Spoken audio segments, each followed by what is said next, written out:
All right, Kurt's back. Kurt Muehmel. He is the head of AI strategy at Dataiku, a fantastic company. Bonjour, Kurt, and welcome back. Ça va? Bonjour, Alec. Ça va très bien. Great to be on here. Great to be back. Love the show and love the opportunity to Right chat. on. Your accent's so good. You've been in Paris for a while now, haven't you? Yeah, man. It's going on 19 years that I've been over here. So yeah, it's a big part of my life at this Oh my point. gosh, that's so good on so many levels. I can't wait to talk about that. But we're here not to talk about Paris, but we are here to talk about enterprise AI agents. And I couldn't think of anyone better to talk to about this than you. And I want to give you a lot of space here to move in a lot of different directions. But just to kind of kick things off, maybe we start with some fundamentals because there's a lot of confusion out there. The Gartner report, where 99% of vendors were discovered to be a little bit less agentic than perhaps their marketing was suggesting that they were. Wink, wink. So I wonder if we could just kick things off, Kurt, with some fundamentals. And just generally speaking, I say AI agent, enterprise AI agent. What is that? And how do you explain that to technical, non-technical, you name it, but enterprise leadership and down? How do you explain what in the world this wonderful enterprise AI agent thing is? Yeah, for sure. And it's important that we have some sort of common understanding of what these terms mean. So at least broadly speaking, we're on the same page. And yeah, that Gartner report that you mentioned, it's wild, right? That we're at that level of agent washing. We saw AI washing, 2 years ago, and now we're just agent washing everything as well. And I think it's two things. One, it's a reflection of just how much excitement there is around this technology, which is, that's a good thing. But also there's a risk of, kind of disillusionment and disappointment by, playing with something that was sold to you as an agent and turns out not to be delivering what you thought an agent should be delivering. So what is an enterprise AI agent? And I especially like that we're talking specifically about enterprise AI agents, because that really is its own particular category. So the first, I guess I'll give a three-part definition, right? So the first part is that I'm going to go out and say that it needs to be an LLM-powered system, right? You need some sort of LLM in the background, right? A large language model that's being used to handle some of the reasoning, some of the flexibility, some of the thinking, some of the problem solving that this agent is doing. So that's one thing. And maybe in the future, it'll be some other kind of AI model, not specifically an LLM, but whatever. Like today, it's LLMs, right? Next part, though, is that it needs to have some degree of autonomy. And I think this is an area where sometimes people get a little bit hung up. On the one hand, people can think that, agent necessarily means that it has to be fully autonomous, that you tell it to do something or it's just set up to do something, and it's going to go and run it and execute and, interact with your enterprise systems, and you'll never see that result again, right? It's just going to do it on its own. And that's not true. It needs to be somewhat autonomous, meaning that it doesn't require a step-by-step interaction with the human.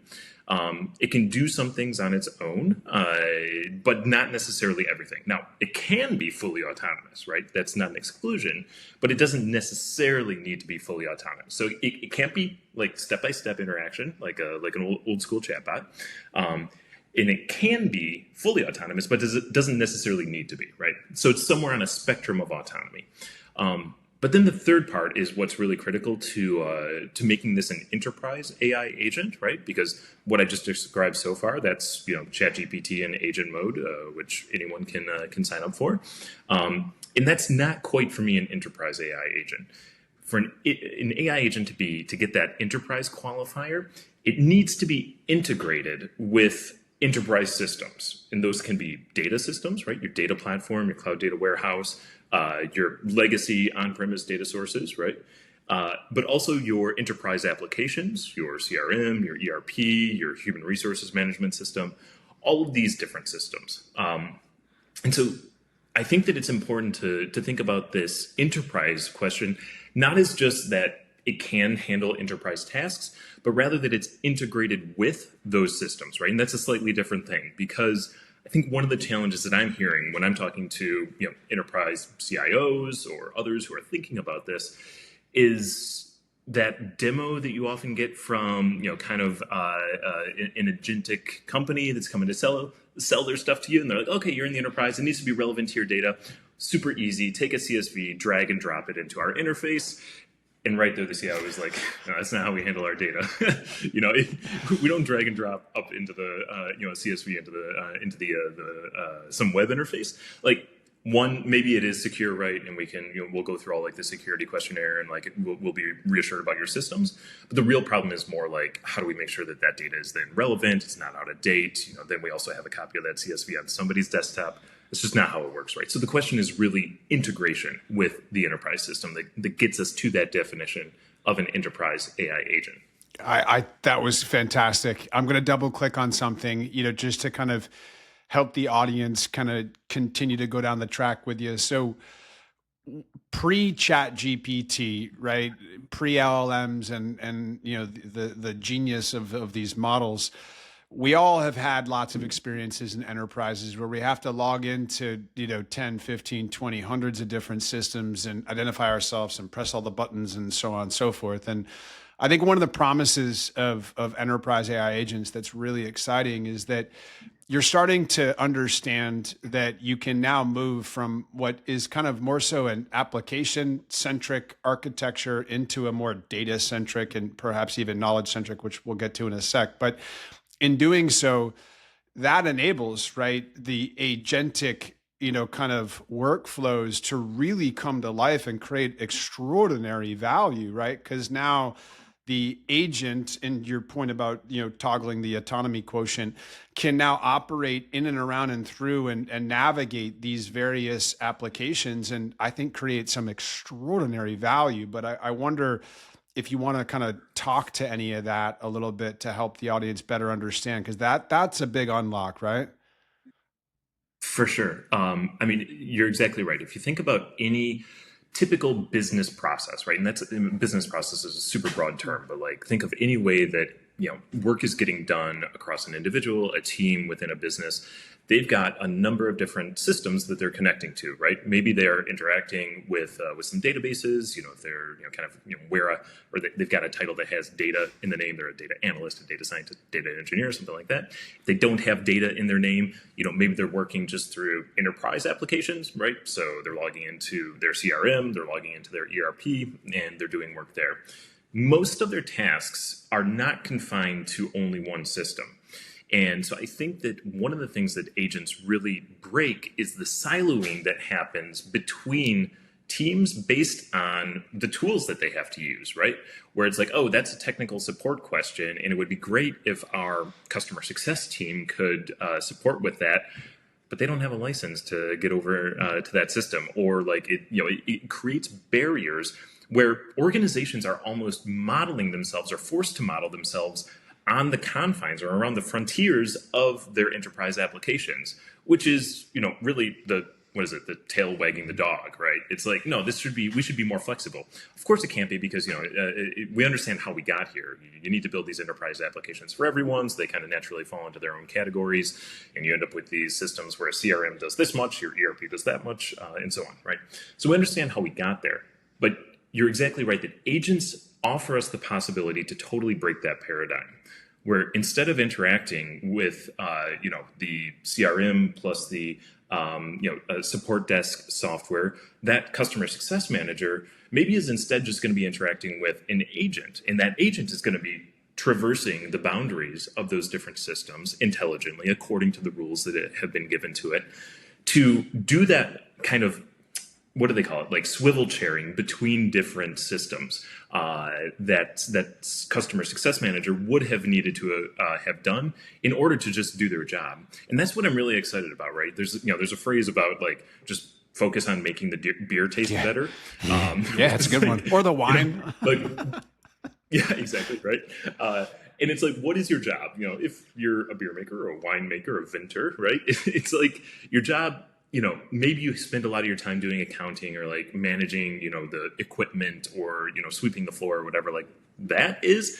But that's just like in support of actually making a good product or providing a good service that your customers actually want. And agents, and especially because they allow us to traverse the boundaries of traditional software, offer a really new way to allow those professionals who are really good at their jobs but spend a lot of time just hopping between systems to do that work much faster, because that agent is doing a lot of that, just kind of groundwork of interacting with the systems, retrieving data, consolidating it, making a recommendation, and then eventually, right, maybe taking that action because it's earned enough trust from the business experts who know what good looks like for that particular task. At which point, then, yeah, maybe you do toggle that switch and say, you know what, I've seen enough. You're really good at this, better than me, maybe, or less error prone than me. Go ahead and start doing it for me. Yeah, I love that. There's a stat, and I'm sure I'm going to butcher it a bit. I'll find it, but I remember reading this, to your point about the swivel chairing and just the work that you have to do in order to do the work that you really want to do, and what aligns with circle of competence and 80/20 rule. But I think it was somewhere in the neighborhood of approximately one business day's worth of time. So 20 some odd percent of a human's time in the average knowledge worker environment is spent doing work that they have to do that's not necessarily, kind of value add and like making the beer taste better. It's kind of like the stuff you have to do in order to be able to do that stuff. And I think it's a really nice, kind of segue into maybe a question for you is, I imagine you walk into all sorts of different environments at the enterprise level that are quote unquote, maybe, in the middle of the road, middle of their journey with their enterprise AI maturity. Maybe some folks are a little bit, closer to the starting line. And then other folks are, super mature and they're just lighting it up. Right.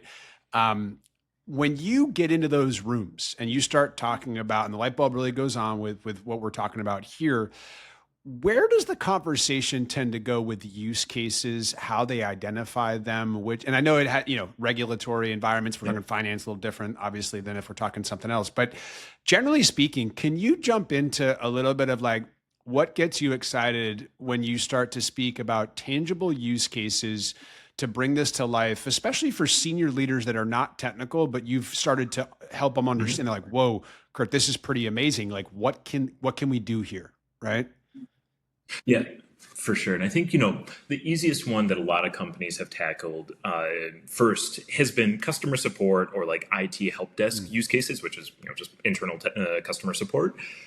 Because a lot of that work is pretty, let's say, document based. I wouldn't call it automatic. It's not something that's been able to be automated by like RPA in the past. And that's because it's been so text heavy. You have to read a problem, understand what that problem is, and match that to some text. But it turns out that that's one of the things that like LLMs are just great at, right? And so packaging that up into an agent that can automate those responses has been a really easy way for a lot of companies to get started with an agent that works. And that's great because like we need to see agents that actually work out there for trust to start to develop in organizations, that this is something that we can develop further. So I think that that's almost like in the early days of machine learning, it was always like, well, let's do some like marketing segmentation use cases because those are easy. Like we know that the tech works well with that. It's easy to show an ROI on it, and if you haven't done it yet, you probably should be doing it. So I feel like that's what customer support use cases for agents are in that same vein. What gets me a little bit more excited though are, I would say, use cases where there is an increasing degree of human judgment required, right? And so by the word judgment, what I mean specifically is that decision making, which is in some cases a little bit intuitive, especially if you're good at your job, but you know which data to go look at to inform a decision, or you know which system to go ping to like compare two numbers to see if they make sense. And I think we're going to start seeing more of these use cases. I think often in still like back office functions, because again, organizations are a little conservative in how they're rolling this out, rightly so. So better to make an error in, with your own teams that can be caught afterwards. But functions like finance, right, where you're doing a lot of like reconciliation work and looking at a problem here, need to go look up a number there, compare it to this invoice, make sure that it matches this, see if there's any discrepancies. That's where there's a good amount of judgment required, but which can be increasingly automated or at least augmented by an agent. And so cases where what I anticipate we'll see are more cases where those type of processes are getting at first augmented. And by that, I mean that maybe the agent is doing 90% of that work of identifying a case that needs further review, gathering the evidence, summarizing that, putting it in a nice format, probably built right into the system in which I guess in this case, it's like a financial controller that they would be using, to then surface that to them and say, hey, I think this needs your attention. I've collected all the information that I can. Here's all my sources. Does this look right? Is this the right way to solve this problem? And that's where the controller then, the financial controller then says, yeah, that is right. Go ahead and resolve that issue in the way that you proposed, or of course, alternatively, no, let me fix it for you. And I think that that's going to be kind of the next category of use cases. And then from there, I think we're going to see even more like complex use cases start to be addressed. Things like solving for complex like maintenance scheduling within a factory, right? Where you have to take into account a lot of different things, where you have to take into account, kind of anticipated future volumes of whatever, widgets you're manufacturing, the maintenance schedules of all the different machines that are manufacturing different parts of those widgets, your staffing levels, like maybe you want to do this during the holidays when staffing is down, but maybe your volumes are actually higher. So no, that's a bad time to do it. I think some of those more complex solving cases are going to start coming out as well. Those will also initially be not fully autonomous until that trust is earned, that these are systems which are making good decisions, making good recommendations, such that, like a junior employee, once you see that they're doing good work, you'll tell them, yeah, you don't need to check with me anymore. Go ahead and do it. I'll spot check your work from time to time. And we can talk about, agent monitoring and how do we keep an eye on that. But eventually, yeah, I think that that's going to be kind of the evolution that we're going to see in these systems. And let me say this as well. I expect to be surprised. I expect to be surprised by our customers and what they're able to build. And that's one of the things which is most exciting, and where us as technology providers need to be super humble about how much we know. And even I would say the AI experts in those enterprises, right, the AI engineers or the data scientists who are now wearing that hat, I think that the business people have a really good understanding of what needs to be done. So that business expert, which might be the maintenance manager in the factory, or it might be that financial controller. I think there's a lot of humility that's needed on the technology people, so to speak, to be able to understand what's actually needed for these systems, which are, of course, somewhat human-like in their behavior. And so we have to work with those other people, our colleagues, to understand what they actually need and how this technology can make their jobs better. Right on. You said the word, right? Augmentation. So, and how I feel about this subject, right? I believe that we're all, in the early stages of being able to acquire superpowers. And those superpowers, to your point, crawl, walk, run, and onboarding. And it's like, the way you would bring a new colleague, into the mix. And there's something you mentioned there too that I wonder if we could kind of double click on as well around, because if I were the audience and I'm not, a nerd like me, right, I would be like, hey, I'm tracking, but is that one agent? Is that multiple agents? Do agents specialize? So without leading the witness here, you go wherever you want to go with this, but I wonder if you might want to talk a little bit about, the difference between an agent and then multi-agent frameworks, and kind of like, how does that all come to be a reality within a human environment, Yeah, I think that, just to state a very short answer, and then I'll go back and explain it. I think that it's going to be, almost immediately multi-agent, but that distinction is going to be invisible to the end user.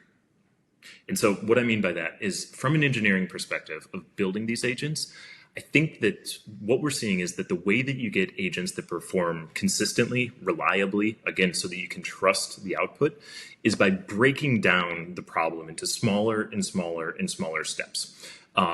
Such that, you might have, let's call it an agentic workflow, where, you're not saying solve the entire problem, but rather decide which data set you want to go look at based on these variables, using these different examples of how it should be done. And then once you've made that decision, okay, Now that's set, like basically write that out. Don't forget that, that's the data set you want to go look at. Now that you know that you want to go and look at that data set, analyze it in this way. You have the flexibility to decide if you want to do X or Y, but definitely don't do Z, and so on and so forth, all the way down the chain. And then there's going to be an architectural question of, okay, well, what does it mean then? Are these separate agents, or are these just separate steps in like a chain of thought reasoning pattern? And I think that this, in the end, it's going to be, that's one of those kind of lower level technical questions, which we're figuring out, like, what is the best practice for how big you should make these things, how complex you should make these things.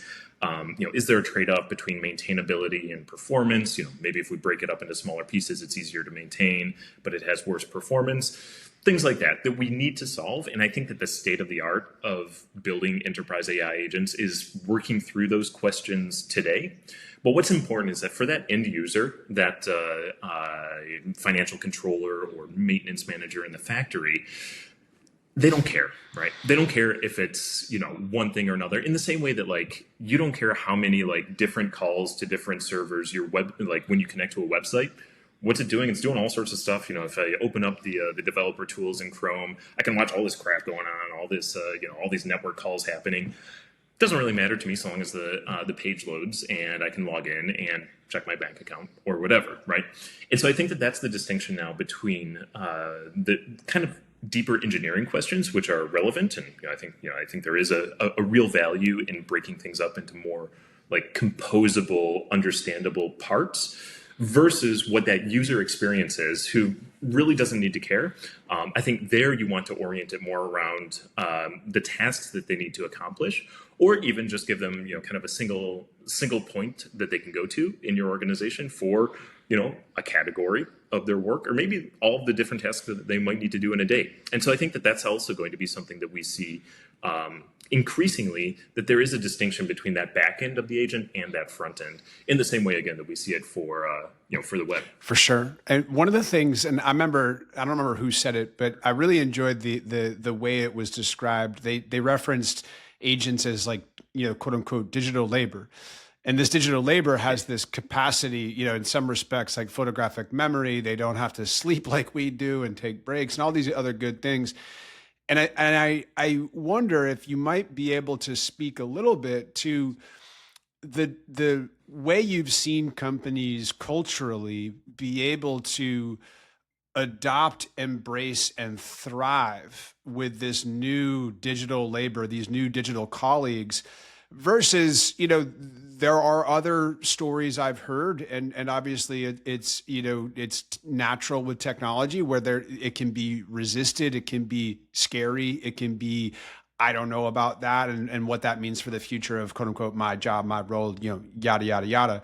So I just wonder if you could unpack a little bit about what you've seen, as organizations have really started to embrace digital labor and thrive with it. And to your point, maybe spend a little bit more time focusing on making the beer better, versus the other stuff, like sweeping the stuff we got to sweep off the floor because, we don't have digital labor to help us with that, Yeah, exactly. So I think that inevitably we are going towards a hybrid human agent workforce. And we need the tooling to support that, and we need the mindset in the organizations to support that as well. At the same time, we're in a situation where the technology has gotten way out ahead of our organizations, way out ahead of our culture, right? Way out. Right? And so we're all playing catch up. And especially within the enterprise, enterprises, these are not the most agile, fast-moving parts of our society either, right? It's not fashion. It doesn't change every quarter, right? It's supposed to be pretty steady, pretty reliable, at least for the main parts of the economy that we all rely on. And so that cultural change is a major factor. I think in many ways it's the limiting factor today for agentic adoption in the enterprise, because again, it's not like the models aren't smart enough to do what we need to do. We need to figure out again some of those lower level architectural questions about how most efficiently to build agents. But fine, those are interesting questions that smart people are solving. But the question of how do we manage that transition for an organization, but also just for an individual to understand that, it's a great thing now that you're no longer doing that part of your work that was 20%, 40%, 80% of your work. It means that you can focus on, again, just making the beer taste better. But it may also mean that, you're not going to be part of a team of 200 people that have exactly the same role as you. Maybe you're just going to be 5 of you who have that same role, and you're going to be supported by these, kind of infinitely capable agents who are doing a lot of that low level work for you. Meaning that, that person, are they becoming like a manager of agents? They would have been an individual contributor previously. What's their role in the feedback to those agents, which ultimately means, feedback also to some of the expert teams which may have built or provisioned those agents for that role. And so I think that there's a whole new level of agent literacy that needs to be developed in the same way that, I guess if you rolled it back to the 80s or early 90s, like computer literacy was a new thing for a lot of different roles. Like, I used to go to my job and have a bunch of paper on my desk. But our predecessors, right? But now, you're going to show up and there's going to be a computer and you're going to have to learn this new workflow. And so I think that, there's a shift of a similar scale, which is going to happen for agents, which is more about the way in which you accomplish a task and who you're collaborating with or what you're collaborating with to get that task done, which is going to be a big change for organizations and for individuals. One thing that I think that's going to make this easier, and this is different from kind of like the initial computerization, digitalization of the workspace, is that in those times, right, for a lot of people who first encountered a computer, the first time they encountered it was at work, right, and this was this alien object that they heard about, they read about in the newspaper, and now here it is at work. AI is totally different because the initial adoption wave has been consumers. And so what people have and are getting, and especially younger people, are getting all of this experience working with AI to do all sorts of different things in their life. And as we know, over the past couple of years, there's been a bit of a gap and a disappointment and frustration from some employees that they can't use those tools, or they haven't been able to use the tools at work in the same way that they can in their personal life. That's closing quickly now. But I think that that's hopefully going to make it easier to make that transition, and that for the generation which is growing up with this technology in their pocket, there's going to be an assumption that that's how work is going to be done. But that doesn't solve the problem for the employees that we have in these companies today who have great expertise, have great contributions, who need their jobs, right? Like they don't really have alternatives. And I think that that is an important consideration. I'm not worried about mass unemployment or anything like that. And that's because companies just move slow, right? And, they're not able to adopt the technology quickly enough for that to become an issue. But there could be some rapid and disruptive changes, especially for some particular roles, which are important to take into account, even at a societal level, right? If we look at how, the history of changing industrial patterns has gone in the United States, we've not proven to be super great at retraining people. That's led to a number of different problems, and so I think that we need to be very conscious and sensitive to those challenges as well. And I think therefore it's also incumbent on enterprises who are looking to roll this out to approach it with both conviction but sensitivity as well. We can say both that we need to do this, we need to go in this direction. And there's maybe some specific rules. Hear more and more frequently that we can't backfill. Organizations aren't backfilling if the job doesn't need to be backfilled because it can be augmented or automated through AI. There can be rules like that, but I think it needs to be approached with a lot of empathy and sensitivity towards the fear that might create within the workforce. Yeah, which obviously, to your point, and to take it one step further, right? If you don't have psychological safety, you're not going to have a high performance team culture, and if you abstract it, but some folks would say that artificial intelligence is as if we invented electricity and just flipped the switch overnight, and all of a sudden we all have access to it and we're figuring it out. So the pace of change, this is outrageous, and it's exciting, but it's to your point about being empathetic. Not everybody gets so excited about all the change and the innovation and so on and so forth. So I love that you touched on all those subjects. I also think it's interesting because I am with you 100% that I think AI will blur a number of different roles within a traditional and classic framework for knowledge work. And I think that's very opportunistic for those that lean into that, because that's a great way to create all sorts of value and unleash the superpowers and make better beer. Maybe invent Hefeweizen, one of my favorite types of beers, right? Like for as example, right? opposed Yeah, to, I exactly. don't know, some of the heavy stuff that doesn't work for me anymore.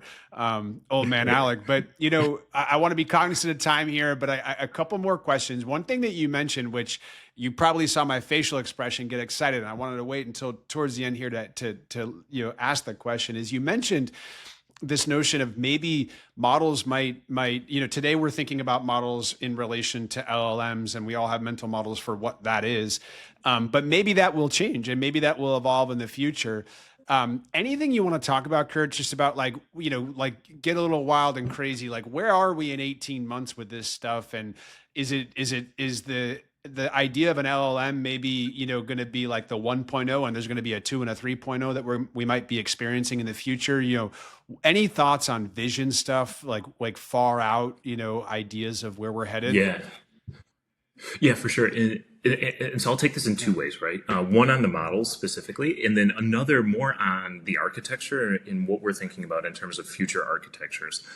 So first on the models, we know that there's a ton of money, investment, research, and the smartest people in the world basically working on making models better, and that includes using the LLMs, using that architecture to see how far we can push that. And we read that maybe we're reaching the limits of that. Maybe the latest releases aren't as game changing as some of the earlier releases, which is kind of what you would expect as a technology matures. So you start to find some limits of it. And transformer based LLMs, they blew the doors off the thing, right? Like all of a sudden, that's what got us to talk to our computers like that. And so we have this huge initial jump with LLMs using this transformer architecture, which is incredible. Where do we go from here? I think this is this is where we're deep in the research papers, and we're reading about new architectures, kind of more like neuromorphic architectures, which are looking more just to simulate how a brain actually works. Architectures which are using different sources of data, not text data, to learn about the world. Architectures which are specialized in like spatial reasoning to understand better physically how the world works. Because of course, one of the limitations of LLMs is, what do? Well, they talk, and they talk to themselves, and they're really good at it, and they get it right a lot of the time. But like when they're talking themselves through a problem, like a spatial reasoning problem, it's not natively what they're good at. They can explain to themselves that if there's a chair on the left side of the room, that means that the table must be near the chair, whatever. But it's not like natively what they're good at. So I think that we should be ready for both the possibility that we just continue working with LLMs, which honestly is fine, because like I said, they are so far ahead of what we're using them for today. We got a lot of runway, but at the same time there might be another model architecture which comes out which offers new capabilities, maybe something specific to the enterprise. But that's out there in the research realm. I think more concretely, but also I don't know if it's any less exciting, are some of these architecture questions.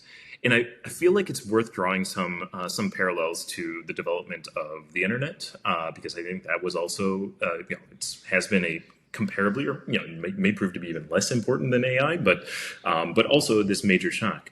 And so if the early days of LLM research, that was when you had DARPANET and stuff. Nobody really used it. It was a research project. Then ChatGPT comes out. I feel like that's the Netscape moment where people have a visual browser, they can actually use it, and they're like, oh, this is cool. I think agents are somehow equivalent to us moving more towards Web 2.0, which was when basically we built an architecture for the internet, agreed on some protocols for how to build interactive websites. And that's what broke the doors open to all those new capabilities. Social media could not have existed without that. Fundamentally, Facebook, the original, well, MySpace, whatever.